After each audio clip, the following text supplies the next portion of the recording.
Good evening, I'm Klaudia Czerwińska and you're watching World News Tonight live from Warsaw. Andriy Yermak, President Volodymyr Zelensky's chief of staff who headed Ukraine's negotiation team at fraught US-backed peace talks, has quit. The top official handed his resignation hours after anti-corruption agents searched his home amid one of Ukraine's biggest ever corruption scandals. We'll have more on that in just a moment, but first let's take a look at more of our top stories of today. Belgium hits back at EU plan to utilize frozen Russian assets to finance aid for Ukraine. Poland signs deal to host new European Space Agency Center, the first in Central and Eastern Europe. And Poland's Cyberpunk 2077 enters the world's best-selling games list with 35 million copies sold. And we begin today's service with the news of President Zelensky's chief of staff, Andriy Yermak's resignation. The official, considered Zelensky's top aide, resigned hours after Ukrainian anti-corruption forces raided his home as part of the corruption scandal clampdown. Let's now go live to Kyiv to our correspondent Oz Kataji. Good evening, Oz. So considering this major development in the last few hours, what are some of the responses on the ground? How did the day play out? Well, this is a seismic moment in Ukrainian politics, sending shockwaves throughout the country because of the seriousness of what's taken place.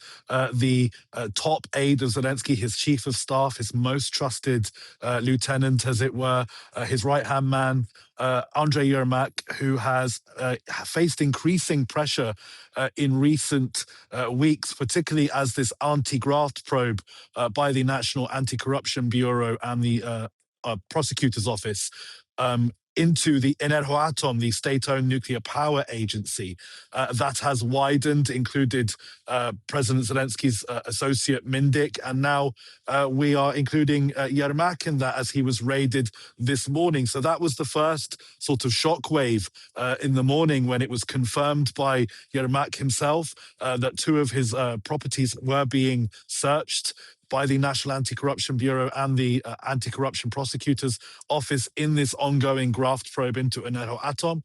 And then throughout the day, obviously, calls mounted against Yermak and for Zelensky to fire him. And then there was another extraordinary video statement released by President Zelensky, a 5-minute-long statement in which he confirmed that Yermak had tendered his resignation. So let's take a listen to that statement. Andriy Yermak, the head of the president's office, has submitted his resignation. I am grateful to Andriy for ensuring that Ukraine's position in the negotiation process was always presented as it should be. It was always a patriotic position. But I want to avoid any rumors and speculation. As regards the new head of the office, tomorrow I will hold consultations with those who could lead this institution. There will be talks soon, and our representatives will take part. The Chief of the General Staff, representatives of the Foreign Ministry, the Secretary of the National Security and Defense Council, and our intelligence service. And when we all face such an external challenge, the war, we must remain strong within our own country. 100% of our strength must be focused on defending Ukraine. Everyone must act now in the interests of our state and defend our state. Now, it must be said that Mr. Yermak strenuously denies the allegations against him, and no charges have been brought against him following these raids so far. However, regardless of that, President Zelensky has taken the decision to fire him effectively. He says he's accepted his resignation. That has been signed in a decree published by the president's office. And President Zelensky, in that 5-minute address, said there's going to be a reset of the president's office. So obviously Zelensky is going to be looking for a new chief of staff. The question is, can he replace someone of importance to him, as Yermak has been throughout his career? And the other issue now is obviously these negotiations are happening between Washington, between Moscow, and there had been increasing pressure on Zelensky, in part because of this widening graft probe, including President Zelensky's senior advisors. So the question is, how does this change the situation with those negotiations going forward? And how does this change President Zelensky's domestic position? There have been calls from opposition parties for Yermak to step down for some time now. Will this be an opening for the opposition parties to call for further measures from Zelensky, or will they accept accept this and be satisfied with what Zelenskyy has done in response to it. Zelenskyy is still very much under pressure tonight, and it remains to be seen just what the ramifications of this decision are. But this is a very major moment in Ukrainian politics, one of the most major moments of domestic politics since the war began. Back to you. Thank you, Oz. That was Oz Katerji reporting live from Kyiv. Now let's move to Belgium, where Prime Minister Bart de Wever stands firm in his opposition towards using frozen Russian assets to fund a €140 billion loan for Ukraine, claiming such a move would endanger the peace process and Belgium's credibility. For more, let's go to Brussels, where our Europe correspondent Alex Cadier is standing by. Good evening, Alex. So why is Belgium blocking this loan? Well, good evening, Claudia. Let's hear from the man himself. Let's hear from Bart de Wever. He was speaking a month ago at a European Council meeting of EU leaders, and he expressed what was the crux of his issue with this loan. Let's have a listen. Can this be legal? This is a very good question. It's a very good question. There are no clear answers. If you ask lawyers, they usually present you also with a big bill. You have to pay them an enormous amount of money, and then they give you a text that you don't understand. And then you get a second opinion of another lawyer that you even have to pay more and that you don't understand as well. Well, Bart de Wever there with his characteristic sarcasm speaking at the European Council, but the issues in the letter that he sent to Ursula von der Leyen, which I saw, are serious indeed. They break down in 5 categories. He is concerned about legal issues. He's concerned about litigation from Russia.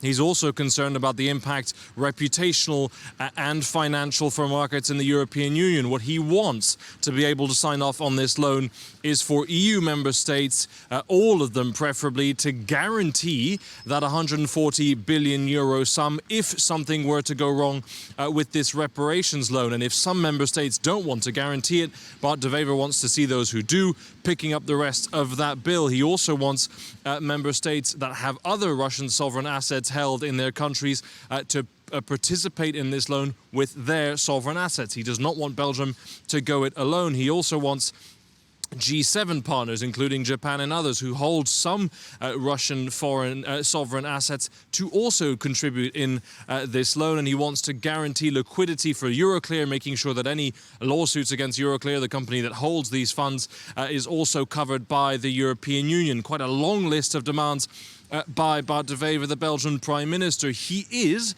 from his other member states, under pressure because so many want to see this deal done. They want to see funding for Ukraine. I heard that from the Lithuanian ambassador to the EU earlier today. Let's have a listen.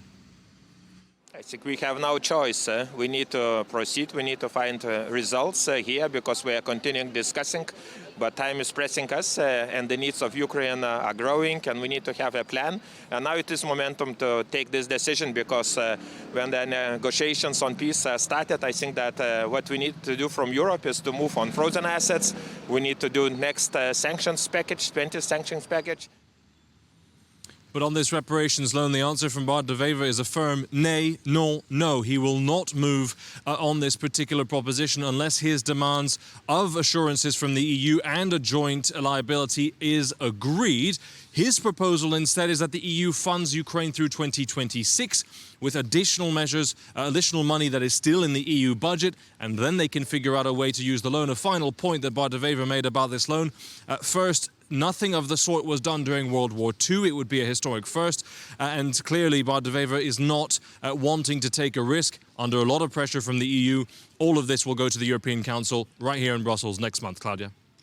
Thank you so much, Alex. That was Alex Cadier reporting live from Brussels. After Sławosz Uznanski-Wiśniewski's return from the International Space Station, Poland is not slowing down in its pursuit of a stronger presence in space. The country is on its way to open its own technology center after a letter of intent was signed between the European Space Agency and Polish officials. The goal? Cohesive development of European space security and resilience capabilities. More from our defense correspondent, Zuzanna Jurek. Poland is poised to reach for the stars. The European Space Agency and Warsaw signed a letter of intent to open a space center in the Central Eastern European country. The focus is to support the efficient and coherent development of European space security and resilience capabilities, and focus thematically on dual-use applications. And regarding the timelines, The operation starting in 2027.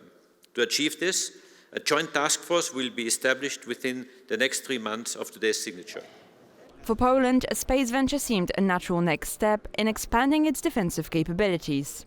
We do believe that it's important that this center will have also the dual-use technologies component. We need to develop our space competences as well.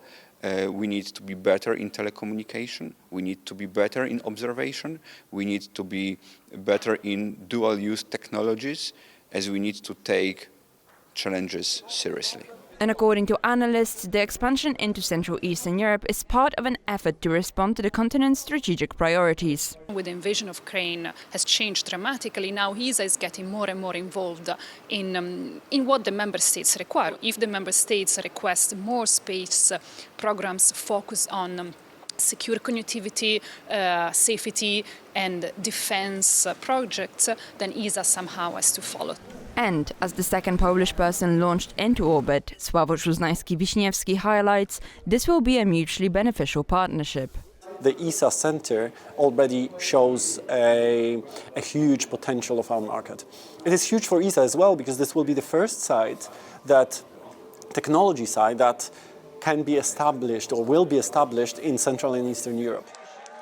And this comes as Poland is poised to prioritize space as one of the focal areas of its ongoing rearmament mission, with Polish satellite producer ISI amongst the suspected beneficiaries of the almost 44 billion euros Warsaw will receive as part of the EU's Security Action for Europe loans program. For TVP World, Zuzanna Jurek. We will bring you more on the topic of the Space Center in an exclusive interview with the Polish astronaut Sławosz Uznanski-Wiśniewski later in the show, so stay with us until the end. 35 million copies sold, one of the best-selling game titles of all time. Cyberpunk 2077, developed by Polish studio CD Projekt Red, has gone a long way since its release in 2020, and its rise to iconic status has not been an easy one. The game has even surpassed the Witcher franchise, created by the same production company. More on the phenomenon of the game and what's next for the franchise in Jakub Kapiszewski's report. What do you get if you combine Keanu Reeves with a beloved futuristic universe in a video game? A smash hit. The biggest Polish video game studio, CD Projekt Red, announced that Cyberpunk 2077, their biggest and most expensive title to date, had broken another sales record, with 35 million copies sold. This game examines what humanity actually is in a way similar to other science fiction and cyberpunk classics like Ghost in the Shell and Blade Runner. This is a game about transhumanism that asks what will happen when you merge a soul with a machine. The game puts the player in the boots of V, a male or female citizen of the technology-infused Night City, whose destiny is intertwined with a character played by Keanu Reeves. Now, the game had a famously troubled development and shipped on some platforms in very bad shape. Consumer backlash ensued, and the company's stock only recently recovered to pre-Cyberpunk levels. The console version of the game was plagued with technical issues, with the most important being that the game would not run as smoothly as intended. The problem was so obvious that Sony even decided to pull it out of its gaming store, which was a big blow. But CD Projekt Red owned the mistake and continued to work on the game, with new updates ironing out issue after issue. And because of that, Cyberpunk 2077 became not only a sales hit, earning the company more than 700 million euros, but also a video game classic. Now, the studio made a name for itself with game adaptations of The Witcher saga by Polish author Andrzej Sapkowski. The third installment in the series remains the studio's biggest hit, having sold 60 million copies. The Witcher 3, up to this day, is considered one of the best role-playing games of all time. This was CD Projekt Red throwing the gauntlet to more established major gaming studios, with their own story inspired by Central and Eastern Europe and Slavic mythology.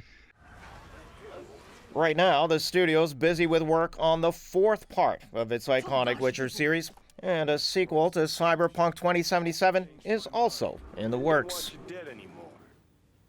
And now it's time to revisit one of our top stories from today, the signing of a letter of intent to open a space center in Poland by the European Space Agency. Let us now move to Bremen, where our very own Sonia Agata-Biszczan spoke about the initiative with Polish astronaut Sławosz Uznanski-Wiśniewski, who became the second Pole in space a few months ago. Enjoy. Poland and the European Space Agency signed a letter establishing intent to open a dedicated center of the European Space Agency in Poland. This is one of the outcomes of the ESA ministerial meeting this year. And here to discuss that and more, we are joined by Poland's very own astronaut, Sławosz Uznanski-Wiśniewski. Sławosz, thank you for being with us. Thank you for the invitation, my pleasure. So starting from the big news, how significant would be the opening of the European Space Agency Center in Poland, both for the country, but also for the wider space sector in Europe? Yeah, I think very, very significant. I think if we come back 3 years ago to the previous ministerial, I don't think we could dream of establishing a technological site in Poland. Nowadays, we have these open discussions with the signature of Memorandum of Understanding between Minister Domański and Director General of the European Space Agency, Joseph Aschbacher. So this is huge for Poland, and it is huge for ESA as well. The last year, together with the Polish first mission to the International Space Station, IGNIS, but as well multiple contracts, Camilla on building a constellation, Microglobe, Microsar constellations. This shows a big progress of the Polish space sector. Obviously, the next years will continue that growth, but the ESA Center already shows a huge potential of our market. It is huge for ESA as well, because this will be the first site, technology site, that can be established or will be established in Central and Eastern Europe. So showing the expansion of activities of ESA from founder member states towards our part of Europe, Central and Eastern Europe. But as well, it positions Poland as the leader of the region, which for Poland is not only a big recognition, but it also demonstrates potential of our economy in space technologies. Part of the space progress in the Polish space sector that you mentioned is also Poland receiving its first military satellite. How significant would you say is this for Poland's security? So obviously for Poland, national security is one of our national priorities for obvious geopolitical reasons. And today, without space technologies, it's difficult to talk about security and defense. So having that contract and scaling Polish assets and capabilities to support security of Europe is really, really important. I didn't have a chance to watch and follow on the news of the launch of the satellite. But actually on that particular SpaceX launch, Transportation 15, if I'm not mistaken, there is 4 or 5 Polish satellites. So this is already amazing when we talk in Poland on securing so many assets, not only for defense use, but also civilian applications, crisis management, Earth observation. Poland is the next upcoming big economy in the space sector, and I can't wait to consolidate these activities and coordinate nationwide through establishments like the ESA Center. It's been a couple of months since the IGNIS mission, or since you were at the International Space Station. Poland is said to have invested roughly 65 million euro in this mission.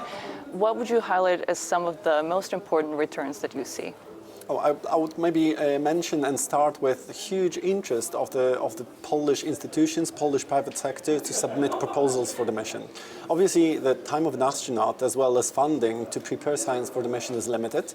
There were 13 contracts that were selected, but what is still surprising to me, in a very, very positive sense of that word, is that all 13 contracts were delivered, tested, validated. The whole logistics was organized to send it to the International Space Station, and all of them, 13, have been successfully executed on the International Space Station. For me, that was a big honor and pride, a national pride to represent Poland, but I want to mention hundreds of people working on the Polish mission, with hundreds of scientists and engineers, and all that science has been successfully executed. This is once again the demonstration, a real palpable demonstration how ready sector is to actually keep on going, continuing with major technological solutions.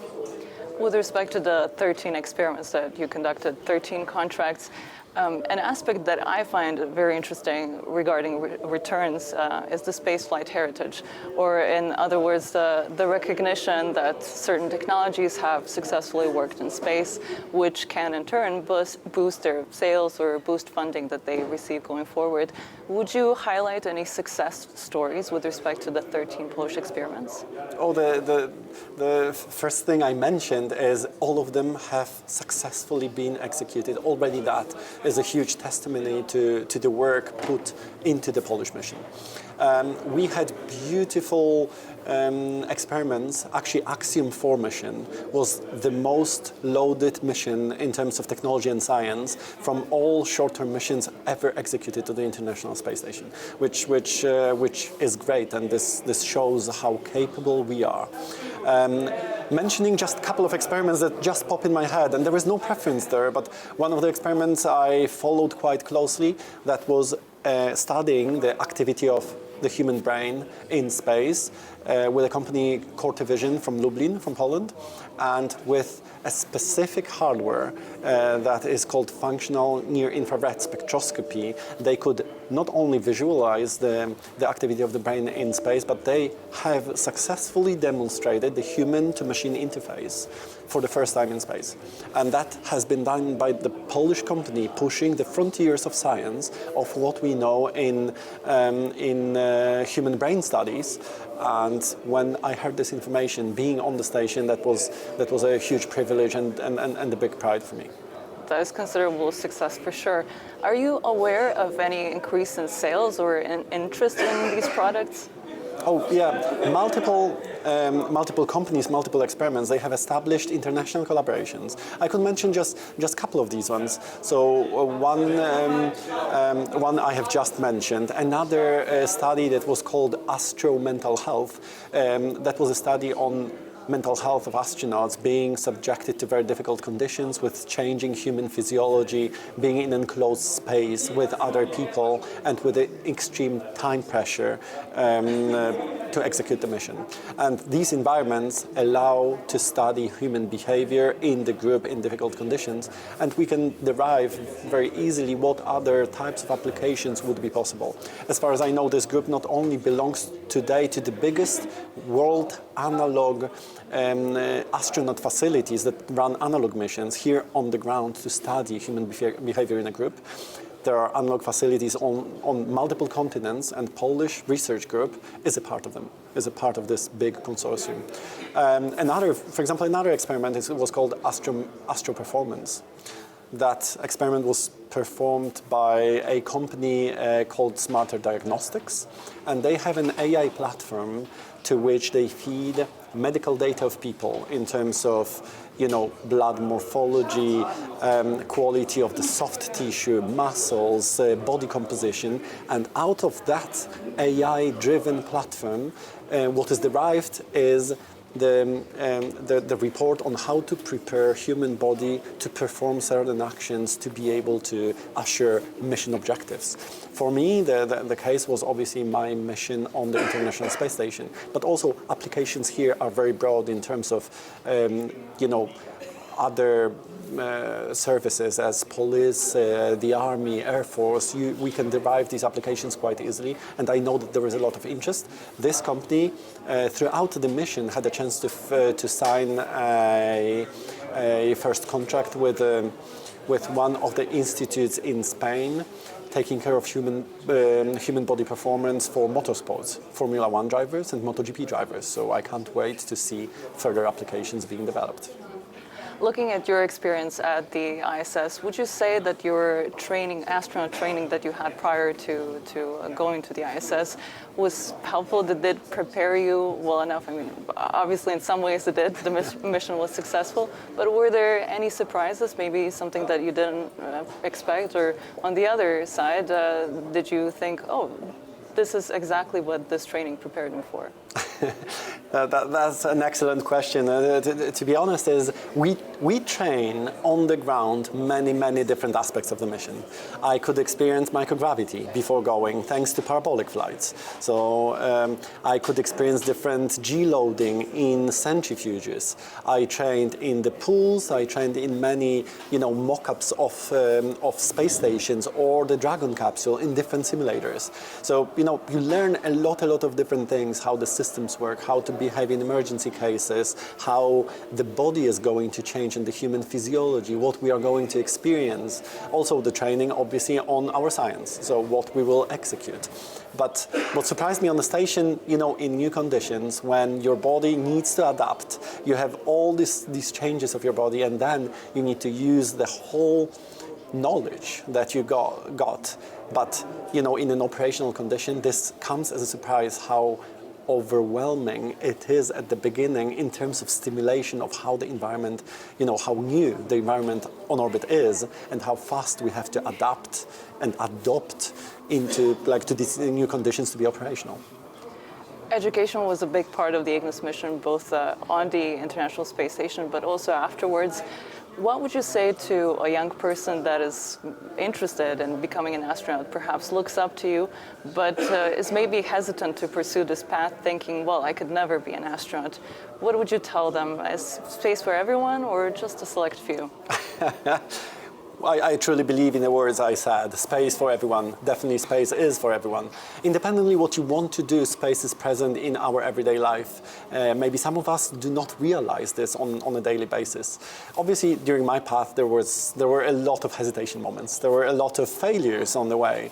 But the most important is to be able to, when you fall down, to stand up and keep on going. This path leads somewhere, and the most important thing is to make good decisions.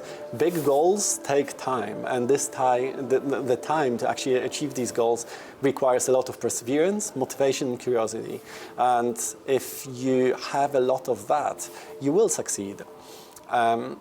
The education part of the mission for me was really important because I love sharing my knowledge. I love sharing my experience with other people, and I get a lot of energy now from touring Poland at the universities and meeting with, high school students and people who choose their career paths, talking about engineering, technology that I'm very passionate about, and talking about, exploring space as well. That was always a dream of mine that I had a chance to fulfill. But I feel dreams you can always transform into your goals, and these goals later on into actions and milestones. And I think this is important to realize that how to operationalize your dream into a plan that you can follow.